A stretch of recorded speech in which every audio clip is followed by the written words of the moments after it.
Good morning friends. आज हम लोग गवर्नर जनरल के सीरीज को आगे बढ़ाते हुए आज हम लोग पढ़ेंगे सर जॉन सॉल्ट को पढ़ेंगे। अभी तक हम लोग कॉर्नवालिस तक देख चुके थे हम लोग, और कॉर्नवालिस में हम लोग बहुत कुछ पढ़ चुके हैं। आप जाकर उस वीडियो के अच्छी तरह से देख लीजिए, आप लोग को उससे बहुत कुछ देखने के लिए मिल जाएगा। तो कॉर्नवालिस हमारा जो फोर्ट था हमारा, उसमें हमारे जो परमानेंट सेटलमेंट की बात हम लोग देख चुके थे।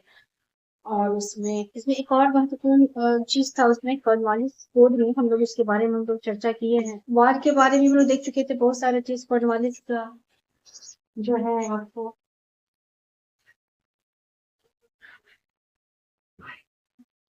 उसमें हम लोग एक मेंशन करना छूट गया था, जैसे थर्ड एंग्लो मैसूर वार के बारे में कॉर्नवालिस में जो डिस्कस करना छूट गया था थोड़ा सा। तो वो मैं आपको ब्रीफ यहाँ बता देना चाह रही हूँ कि थर्ड एंग्लो मैसूर वार का जो टाइम पीरियड 1790 से लेकर 92 तक थर्ड एंग्लो मैसूर वार हमारा हुआ है, और वो कॉर्नवालिस के टाइम पे हुआ है। और इसमें जो ब्रिटिश कमांडर थे वो हमारे थे, खुद कॉर्नवालिस ही थे उसमें कॉर्नवालिस के पीरियड में। और इसमें सेरिंगपट्टनम की संधि हुई थी 1792 में, और इसके तहत जो है हाफ टेरिटरी जो था मैसूर का वो कॉर्नवालिस को ब्रिटिश ईस्ट इंडिया कंपनी को चला गया था। और उसके बाद जो वार हेवी वार इंडेमनिटी, यानी कि वार का नुकसान होता है उसके भरपाई करने के लिए बहुत ज्यादा उस पर इंडेमनिटी लग गया था टीपू सुल्तान पर। और उसके बाद उनके तो बच्चे जो हैं उनको भी एज ए होस्टेस के रूप में वो रखा गया। ये बहुत ही शर्मिंदा भरा ट्रिटी रहा है सेरिंगपट्टनम, जिसमें ही मैसूर की पूरी कमर तोड़ दी गई थी। तो थर्ड एंग्लो मैसूर वार जो है हमारा वो कॉर्नवालिस के टाइम के साथ हुआ है। तो परमानेंट सेटलमेंट हम लोग देख लेते हैं, और इसके साथ वीडियो में आप लोग को इसके बारे में चर्चा किया गया है, आप देख लीजिएगा जाकर के। जो है हमारा रिवेन्यू सिस्टम है, जो तीनों है हमारा मारवाड़ी, रेतवाड़ी और हमारा परमानेंट सेटलमेंट। इसमें हम लोग देखेंगे जॉन सॉल्ट के बारे में हम लोग देखेंगे।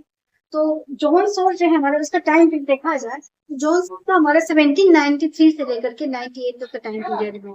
तो एक सबसे महत्वपूर्ण एक बात आता है इसमें कि अगर कहा जाएगा कि चार्टर एक्ट हमारा 1793 कब पास हुआ, तो चूंकि हम लोग को पता है कॉर्नवालिस का पीरियड हमारा 1786 से लेकर के 1793 तक था। तो पहली बार में सब महसूस होता है कि कॉर्नवालिस के टाइम पे ही चार्टर एक्ट हमारा 1793 पास हुआ, लेकिन ये गलत है।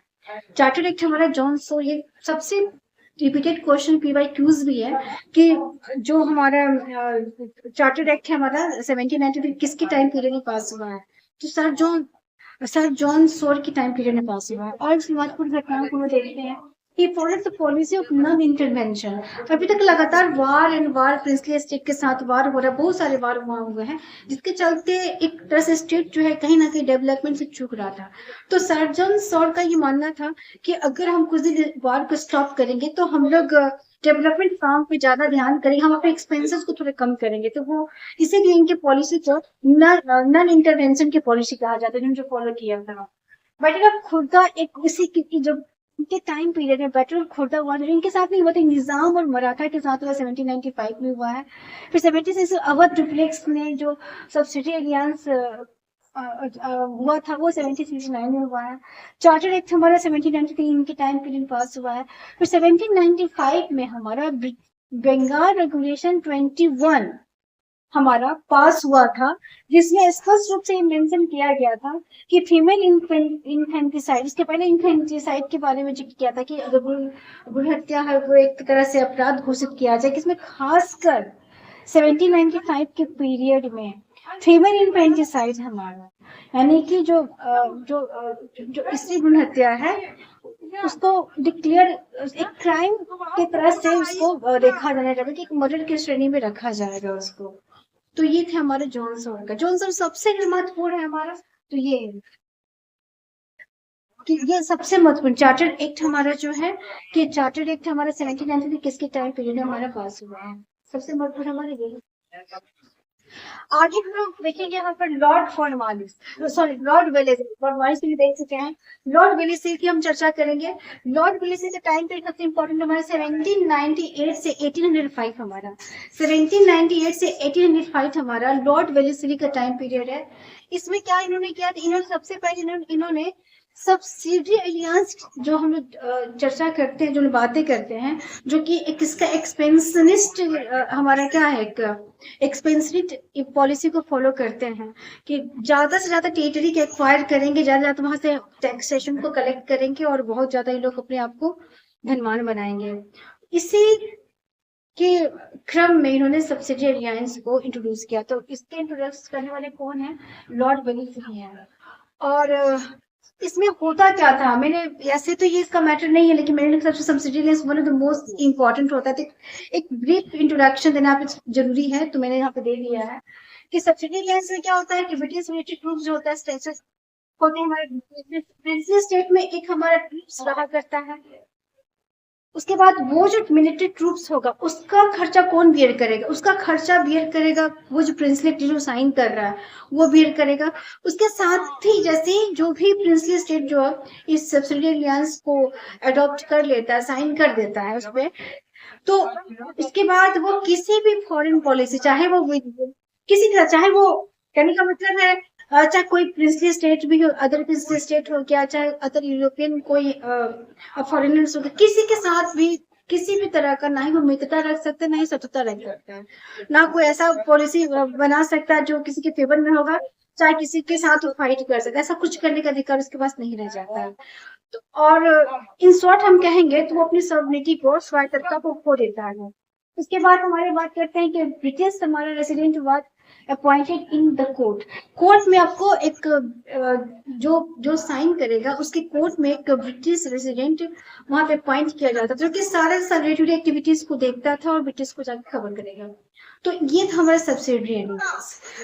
तो इसमें एक महत्वपूर्ण बात यह है ना कि ये जो सिस्टम ऐसा नहीं है कि लॉर्ड वेलेस्ली द्वारा पहली बार इंट्रोड्यूस किया गया, नहीं, ब्रिटिश टेरिटरी, ब्रिटिश पॉलिसी में ये पहली बार लिया गया था, लेकिन एक्चुअली ये इनके जो जन्मदाता कहा जाता है वो डुप्लिक्स को कहा जाता है कि सिस्टम जो पहले यूज कर लिया फ्रेंच गवर्नमेंट डुप्लिक्स के द्वारा, तो वो क्या आएगा, तो डुप्लिक्स जो है इसको पहले यूज कर लिए थे। इसके बाद हम लोग चर्चा करेंगे। और यहाँ पर हम लोग सब्सिडी एलियांस की मुख्य बातों को देख लिया, तो अब हम लोग देखेंगे कि सब्सिडी एलियांस कब और कहाँ कहाँ पे इंट्रोड्यूस हुआ। सबसे पहले कहाँ इंट्रोड्यूस हुआ? तो स्टेट, देखिए, जो एक्सेप्ट किया, सॉरी इंट्रोड्यूस नहीं, जो सबसे पहले जो सब्सिडी एलियांस जो कौन से स्टेट एक्सेप्ट किए थे, तो सबसे पहले एक्सेप्ट किए हैं वो है हमारा हैदराबाद 1798 में। सबसे पहले हमारा एक्सेप्ट किया हैदराबाद 1798 में, कि उसके बाद हमारा एक्सेप्ट किए हैं आपको मैसूर, क्योंकि उसके बाद हम लोग देखें कि हम लोग उसकी भी देखेंगे हम, क्योंकि उसमें आपको फोर एंग्लो मैसूर वार हो जाता है जिसमें टीपू की डेथ हो जाती है। तो 1799 में आपको मैसूर में होता है, 1799 फिर तंजौर में हो जाएगा, फिर आपको 1801 में हमारा अवध में हो जाता है। अवध के बाद हमारा बसंत की संधि होती है 1802 में, तो 1802 में हमारा जो है आपको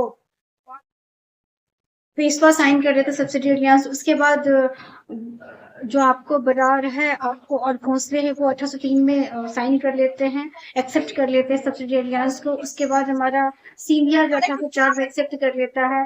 उसके बाद जो है आपको फिर सबसे लास्ट में, उसके बाद हमारे दो चार और हैं हमारे से, बूंदी हो गए हमारे 1818 में, जयपुर हो गया, आपको क्या हो गया हमारा, हाँ, जोधपुर हो गया, जयपुर हो गया, बूंदी हो गया, भरतपुर, सब 1818 में एक्सेप्ट कर लेते हैं। इस तरीके से देखते हैं कि इतने सारे स्टेट हैं जो सब्सिडी एलियांस एक्सेप्ट करते हैं। और सबसे अंतिम में होलकर जो है मराठा में, सबसे अंतिम वो इसको एक्सेप्ट करते हैं। तो यहाँ पे सबका डेट और टाइम पूरा लिखा हुआ है, यहाँ पे पूरा देख लीजिए आप। मैसूर है ये, तंजौर सबका टाइम है यहाँ पे। उसके बाद हम लोग यहाँ पे देखेंगे इवेंट, हम लोग देख लेंगे इवेंट जो है हमारा है, इवेंट है हमारा, इसमें इवेंट देखा जाएगा तो सबसे क्या है कि अगर इवेंट की बात है तो आपको फोर्थ एंग्लो मैसूर वार जो होता है ये आपको लॉर्ड वेलेस्ली के टाइम पे होता है। और इसमें आपको जो ब्रिटिश कमांडर होते हैं वो होते हैं आपको जनरल हैरिस रहा करते हैं। ये सब आपको एक बार देख, चारों जो एंग्लो मैसूर जो हमारे वहाँ चारों चारों बहुत इंपॉर्टेंट है। और इसमें कब कौन सा ट्रीटी होता है और कब कौन सा इवेंट होता है वो भी आप एक बार जरूर रिवाइज करके जाइएगा एग्जामिनेशन के लिए। तो हमने यहाँ करती फोर्थ जो है ना लॉर्ड वेलेस्ली के टाइम पे होता है, और लॉर्ड वेलेस्ली के टाइम पे होता है। और जो है आपको काफी इम्पोर्टेंट है हमारा, तो देखते हैं टीपू सुल्तान जी मारे जाते हैं और इसके जस्ट बाद हमारा 1802 में ट्रिटी ऑफ बसीन साइन होता है। ट्रिटी ऑफ बसीन में क्या होता है ना कि जो पेशवा होते हैं बाजीराव द्वितीय, वो क्या करते हैं ना कि वो आपको बाजीराव सेकंड जो होते हैं वो क्या करते हैं, बाजीराव सेकंड जो है वो सब्सिडी अलियांस को साइन कर लेते हैं। और यकीन मानिए कि यही जो उनका जो एक्सेप्टेंस है ना सब्सिडी अलियांस का, यही कारण बनता है आपको सेकेंड बैटल का। सेकेंड जो आपको second battle of Anglo Maratha होता है ना, उसका इसके पीछे का सबसे महत्वपूर्ण कारण यही रहता है कि वसीम की संधि पेशवा बाजीराव ने उसके तहत सब्सिडी अलियांस को एक्सेप्ट कर लिया था। और इसका सबसे ज्यादा विरोध किए थे भोसले और सिंधिया दोनों ने। तो हम लोग देखते हैं कि जो सेकेंड वाला जो बैटल होता है हमारा, सेकेंड हमारा जो एंग्लो मराठा हमारा वॉर होता है 305 में, तो उसके तहत ही हम लोग टाइम पीरियड अब देखेंगे तो देखेंगे कि सबसे पेशवा 1802 में करते हैं। उसके बाद बरार भोसले जो वो युद्ध करते हैं, हार जाते हैं तो 1803 में वो साइन करते हैं। फिर सिंधिया हारता है तो 1804 में सिंधिया आपको सब्सिडी अलियांस एक्सेप्ट करते हैं। तो आप अगर थोड़ा सा ध्यान पे दीजिएगा तो इस इवेंट के साथ आपको इजी स्टार्ट पता चल जाएगा कि कब कौन सा स्टेट सब्सिडी अलियांस को एक्सेप्ट कर रहा है। उसके बाद एजुकेशन को बात करते हैं हमारा, तो 1800 में हमारा फोर्ट विलियम का एस्टेब्लिशमेंट होता है। फोर्ट विलियम कॉलेज हमारा बनता है और किसके लिए, हमारा जो हमारा कलकत्ता में बनता है हमारे को ट्रेनिंग ऑफ सिविल सर्वेंट्स को ट्रेनिंग देने के लिए हमारे बनता है। तो ये सब जो है ये हमारे लॉर्ड वेलेस्ली का बहुत महत्वपूर्ण घटनाक्रम है, जो कि एग्जामिनेशन के लिए पॉइंट ऑफ व्यू से बहुत ही ज्यादा इंपॉर्टेंट है। उसके बाद एक आता है sir George Barlow. Sir George Barlow एक बार इस पीवाईक्यू में क्वेश्चन आए उसको लेकर के कि वेलूर मिटनी किसके टाइम पीरियड में प्लेस किया, तो 1806 में हुआ है और सर जॉर्ज बार्लो के टाइम पीरियड में हुआ है। तो इसके बाद हम लोग और एक दो कर लेते हैं। सॉरी दोस्तों कुछ काम आ गया तो यहीं पे मैं वीडियो यहाँ पे स्टॉप कर रही हूँ। आगे की सीरीज में उसको मैं आपको डाल दूंगी। तो इसी के साथ पढ़ाई के टेम्परामेंट को बना के रखें और पढ़ाई को करते रहिए। और अगर पसंद आता है मेरी प्रयास आपको तो इसको सब्सक्राइब करें, शेयर करें और दूसरे के साथ इसको आप शेयर करें इसको। ओके ठीक है, बाय। और पढ़ाई के टेम्परामेंट को बना के रखें आप लोग।